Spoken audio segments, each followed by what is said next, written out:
Romans 12:2 simply says, be ye transformed by the renewing of your mind. So in order for your change to come, you have to change your way of thinking.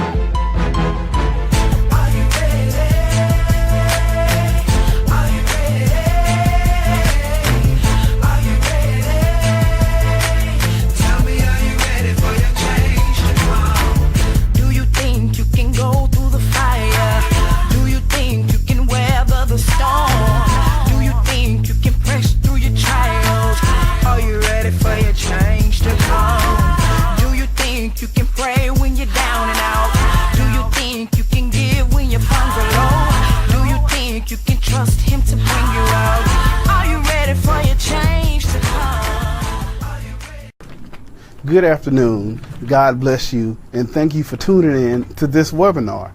If you haven't been following me, this is Be the Ram Live webinar number 10. Today's topic is divorce. It's not about you, it's about the kids. So we'll start off with a prayer like always. I really pray that this thing will bless you. You know, if you've been thinking about getting a divorce or just separating from your spouse, whether it be, you know, for whatever reason, I just want you to watch this webinar before you make that decision. Before you do, I want you to personally take about 10 to 15 minutes, however long this is, watch it, think about a few things before you make that decision. God, I just thank you for another opportunity, another week. This is the 10th week in a row that I've brought this message. I trust that you will give me words that will speak life into dead situations, that will speak to bones like Hezekiah. God, I just ask you to extend the life on marriages from this webinar. God, I ask you to rise up while I sit down. I just thank you for everything that you're going to do. Thank you for what you've already done. I thank you for giving me the longevity of life to see these things come to pass. In your magnificent name, amen. So guys, as I was saying, webinar number 10, we're talking about divorce here. And I have a scripture here, is Malachi 2:16 says, the Lord, the God of Israel says, I hate divorce. I hate the cruel things that men do. So protect your spiritual unity. Don't cheat on your wife. So God is saying here already that he hates divorce. I know what you're saying. You've been divorced. You're right. I have. I've been divorced once. That means I should be qualified to speak to you on this topic. I've been there. I've done that. So if anything, you may want to tune in just because you have someone who's not trying to tell you something that they haven't lived themselves. I'm going to give you 10 reasons why, or 10, I guess, lifelong things that happen to your children after you get a divorce. See, when you get a divorce, you think it's just you separate from that person. No, it's really not about you. It's about those kids. The kids will have to forever live through that divorce time after time after time after time. So I'm just going to give you 10 things, like a countdown per se, 10 things that, you know, could happen to your kids as a product of this divorce. I can only give you my story, because if I give you someone else's story, it won't be authentic. It won't be transparent. So I'm just going to give you 10 things that stood out to me in my life as a result of my parents getting divorced. Number 10, going from 10 down to 1. 10, you don't know your family members.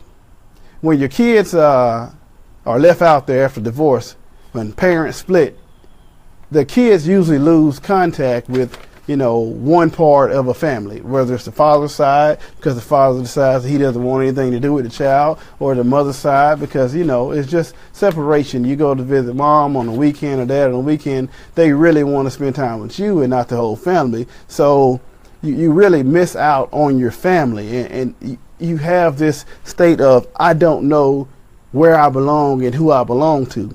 I'll tell you my story on this one. You know, my parents, you know, we were in Opelika, Alabama, and they were together, and, you know, things happen. Whatever happened, that's their business. I don't know. I'm still not old enough to know, and I actually don't care. And believe it or not, your kids don't care why you're getting that divorce. So things happen, they separate. They're no longer together. So my mom and I and my older brother Richard, we moved to Columbus, Georgia, and my other brother Donnie, he stays off in Opelika with my dad. So I'm growing up, I'm an athlete, I'm not the best, I'm just, good enough to get on the field, get on the court, things like that. So I'm growing up and I'm in Columbus, and then across the river here in Phoenix City, at Central High School, you hear these guys, the Mckissicks, and I'm like, wait, my name is Mckissick. So surely we're related. These guys, I remember going to these family reunions in Phoenix City, and they were Mckissick, so I know we're related, So I'm hearing out these guys. I hear about a guy named Triandis Luke, and he played for the Denver Broncos, and to my knowledge, he was the older brother of some of the Mckissicks. So I'm like, hey, I got a cousin that's in the NFL, and, it felt real good. But at the end of the day, I didn't know him. He wouldn't know me from Joe Blow. So it was a kind of like a slap in the face, one of those, okay, now you're reminded again that there's a divorce, that you don't know these people. You have the same blood, but you don't know them.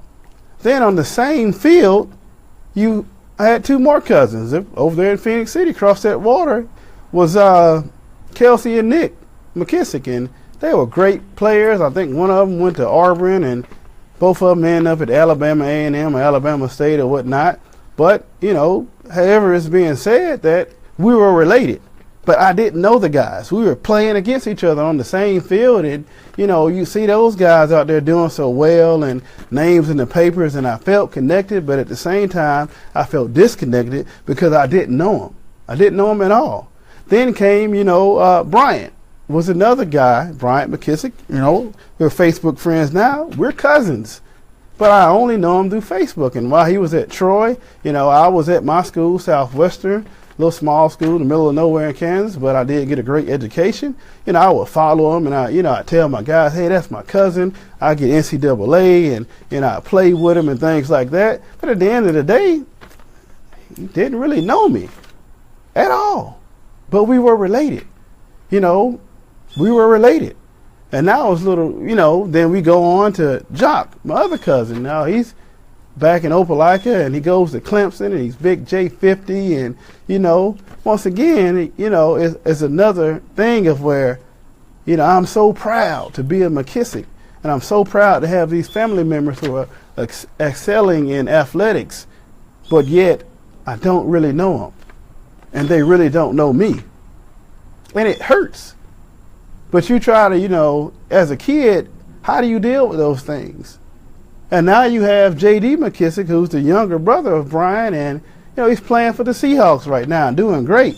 And yes, we are related, blood, but I don't know him. And what do I do at this point? I follow him all the way through Arkansas State.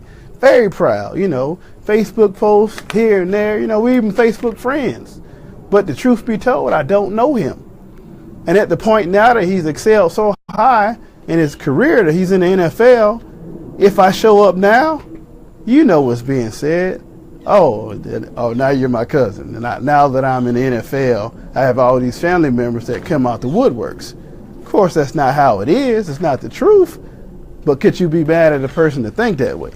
See, when you have a divorce, you put your kids in situations where they're not going to know their family unless you just do a great job of keeping them together. At that point, you could have kept your marriage together. You could have stayed together. So the number 10 thing is that you guys won't know each other. Going down to number 9, you really don't know yourself because you don't know your history. When you know your history and you know your family members, whether it be addictions to avoid, hey, son, your granddad was an alcoholic, or your mom was a heavy gambler. So when you see yourself going in that direction, you say, no, can't do that because I know what runs in my family bloodline. So I'm going to avoid those situations. But you can't do that if you don't know your history. So what can happen is you can end up falling in the same trap that somebody else in your bloodline fought so hard to get out of, but now you're in that trap because nobody told you that it was such a slippery slope when it came to you because you guys are related. So number 10, you don't know your family. Number 9, you don't know your history. Number 8, it's the what if factor. What if I had stayed with my dad? Would I had been with those guys across the river working hard? Would I have went on to play at a Division I college? Would I have went on to the NFL or the NBA? What would my life be like? Would I be a better father and a husband now? Had my parents stayed married and showed me what it meant to have perseverance, fight through any situation, or would I be worse off now? It's always that big what if. And that's a what if that we will never know. Number 10, you don't know your family. Number 9, you don't know your history, so you don't know yourself. Number 8, the what if factor. Number 7, there's safety concerns and the loss of respect. When I talk about safety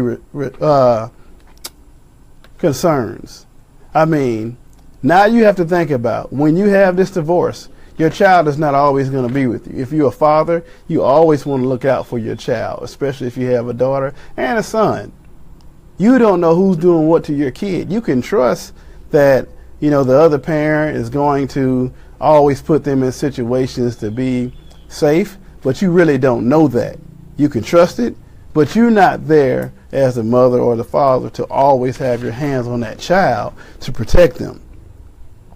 Ephesians 6:2 says, you must respect your father and mother. This is the first command that has a promise on it. You have to respect them. And when you don't feel safe, you lose respect for your parents. Personal situation of mine is I remember when I was about 12 years old, and, I always wondered why my dad didn't keep me after divorce. Why did he just keep Donnie, Donnie says, boy, you don't want to be there anyway. But, it was always that what if. So I always had this concern of, man, I wish I can go live with my dad. And I got in trouble. And my stepdad, he brought me outside the house, and he was a big guy. I was small at the time. He took both hands and he wrapped it around my neck, and he lifted me off the ground and shoved me on the wall, and my feet were dangling. And he said, if you want to go stay with your daddy, then go stay with him. Get out of my house, pack your bags now, and tell him to come pick you up. So, of course, as a child, I'm scared, I'm nervous, I'm, just feeling very unsafe. And I wondered, how could my dad let this man touch me? Of course, he didn't even know that was going on. Don't know what he would have done if he did. There's that what if factor again. But all I knew at that time was that I did not feel safe in the house that I lived in. He was a very strict guy. He was military, and he was from the island. So, it's basically, corporal punishment, it felt like. I would get C's on my report card, and I would have to stay in the room. I won't say locked up like it was a dungeon, but, no TV, there weren't electronics back then anyway, but I would have to stay in the room until I got another report card. So this is 9 weeks, and for a kid, that's a long time. So I'm in the upstairs, and, I hear the kids across the street, Dorian and the guys playing, having a good time, and, I'm inside, which, of course, that kills your social life, and you don't learn how to socialize like a normal human being because you're trapped away from life because you got a couple C's, So think about it as safety concerns. Drop down to number 5. Overpowering single parent, which causes mass communication on family values.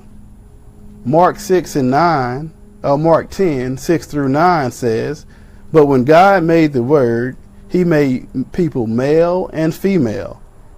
That is why a man will leave his father and his mother and be joined with his wife, and the two people will become one. So they are no longer two, they are one.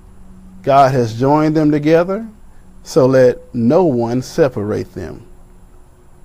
So in this situation, you think about it. You're together with your spouse, you're with your wife, you're with your husband, and you guys have set aside, your differences in family values that you came in with, that she came in with, and you guys have one core philosophy of what it is to raise your children. When you guys divorce, those things that you didn't like that your wife had you doing, you're not going to do anymore. And those things that your husband convinced you that was right, or you just said, you know what, this is what we're going to run with because this is what's best for the house, she's not going to do anymore. So now you have children in the middle, and they go to one parent house, and it's okay for shacking to occur. It's okay for the man not to have a job. It's okay for, me to keep getting knocked up and there's no ring. And you come to this house and it's not okay. We're going to church, and although you're not perfect, this is the lifestyle you're set to live. So what do the kids do? Remember, it's not about you. It's about the kids. How do the kids make a choice of which is right, which is wrong, if they have two people that they love telling them different things and nobody's coming in the middle? And if you think about it, if you guys could agree on everything before, you probably wouldn't be getting divorced. So there's going to be some differences that you're going to put your kids in situations that they're going to be confused. And the last thing you want in this generation is a confused child. They're already confused. You don't want to add to that confusion. So is it really worth it? Being able to get back out there and do the things that you think you're missing? Probably not. Number 4, awkward family gatherings. When I say awkward family gatherings, I think about my graduation from high school, and I came, went across the stage, everything was great.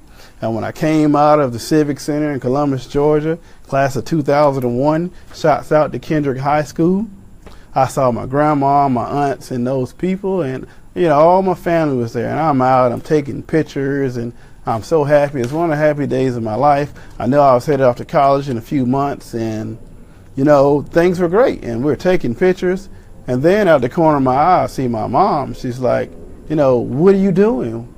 Why aren't you over here with us? I thought I was with my family. Well, we've been over here waiting for you the whole time. So it kind of like, oh, wait, that right. I'm taking pictures and things with my dad's side, but my mom's side has been over here waiting for me. Now, why they weren't together, who knows? Maybe they don't know how to run a blended family at that time, or they didn't know. But at that point, I did not care, and your kid won't either. The only thing your kid is worried about is, wait, why do I have to choose at an event that's supposed to be for me? Why do I have to make a choice of who I want to spend my time with? I shouldn't even have to make that decision. You don't want to put your kids in that situation. Number 3, a nomad mentality, a lack of self-worth, and where you're from. When people ask me where I'm from, I say I'm from Columbus, Georgia, by way of Opelika, Alabama. And then comes the shame, because they're like, oh, so you went to Opelika High? No, I was there on weekends, every other weekend, or on breaks. And okay, so you don't know Junebug?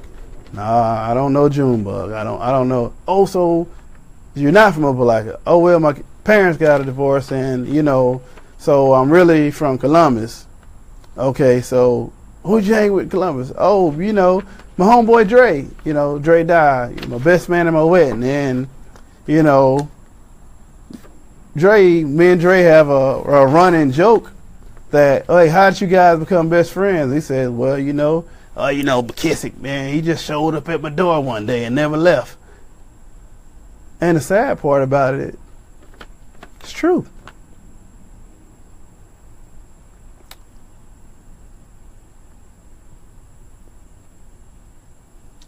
Just showed up at his door.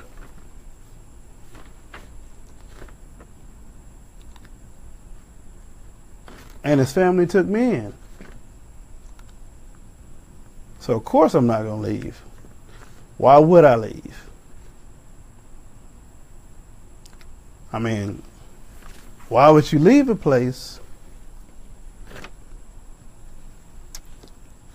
when they treat you so well? When they're showing you love and showing you, a sense of family, why would you leave? So, yeah, I mean, it's a running joke, but it's the truth. I just showed up at the door. And we've been tight ever since. Got into a kind of like a little fight with his older brother, and I felt like, like my heart had been ripped out because I wouldn't be part of the family anymore. I was a little kid, running off at the mouth, saying stuff I shouldn't have. He put a big knot on my forehead, and it is what it is. But when they get to asking where you from, and nobody really knows you where you're from because you're not really from there, you kind of take on a sense of, I have nowhere that I belong. So do you really want your kids to grow up not having a home, not having I'm from here, and I have these memories of growing up in this place? I can tell you that you don't. The next one, a pattern of quitting. Between both of my parents, there's been 7 marriages. One side has 4 and the other side has 3, and that is including being married to each other. So what that shows and tells me is that, it's okay to get married. You want to do what God tells you to do. But then again, it's okay to quit. If that thing don't work out, trade it in, get you another one. Of course, that's not how life goes. That's not how you should, view marriage. But when you have parents and, that's been married so many times, it kind of it takes the value away from marriage. And, I always say, I don't want my kids to know what divorce is. Here I am. You can only make the best of the situation that you're in when you're in it. You can't go back and change things. You can only go forward. So, you can really especially if you're a father and you have a son, you don't want to teach your son how to quit when things get hard. You don't want to teach your son that, walk out on your family. My dad did not walk out on my family. I'll say that, on his family. But there are a lot of dads that do. They just walk out and never see him again. So, number 9 goes right along with that. It's just a skewed view on marriage. You think, oh, it's boring, it's not permanent, what's the point of it? I had a friend, an associate, say that, marriage isn't important. I don't need to get married, why get married? Well, if you don't get married, there's no commitment. So you're laying up, having kids, and you're making a lifelong commitment to this man, because once you have this child, you're committed to, you've carried his child. But he won't commit to you. So at any point, he can walk away and leave you with that child, and you're up a creek. The last one, which is the most important, number 1, it tears down the kingdom and God's plan. Kids are made to glorify God. You have your kids so they can uplift the kingdom and continue to build the kingdom, and they're forced to deal with all these issues that you've placed on them that you didn't have to because you couldn't get it together, you and yours, that they're no longer focused on the kingdom. They're worried about this list of, why don't I know my family members? Why don't I know my history? What if this? What if that? Safety concerns, loss of respect, an overpowering parent who now says the other parent is wrong, and awkward family gatherings, and a I don't belong anywhere mentality, and I can quit this and I can quit that, and I quit football, I quit basketball. Every time I get an opportunity, I quit something, and marriage isn't important. How can a kid build a kingdom if they're worried about all these things? This is webinar number 10. And the biblical number 10 stands for completed course. It says 10 is completed course of time or completeness in divine order. Today, this is number 10, and it's used only referred to ranking or when being described as perfection. Number 10 is a symbol of matter and harmony. The number 10 represents the creator and the creation. If anything, a completed course. If you don't take anything from webinar number 10, take this. Complete the course. Finish the drill. If there's still something left in your marriage, fight for it. Don't just give up and quit, because you know you'll bounce back, because you're an adult. You've been there, you've done, oh, I'm tough. Or the woman say, I can get me another man. Yeah, you probably can. But what about your kids? Because remember, it's not about you. It's about those kids. It's Reverend Ron and Shoot. Be the Ram Live, webinar number 10. All I wanna do is worship, because you've been so good to me. All I wanna do is worship, because you've given me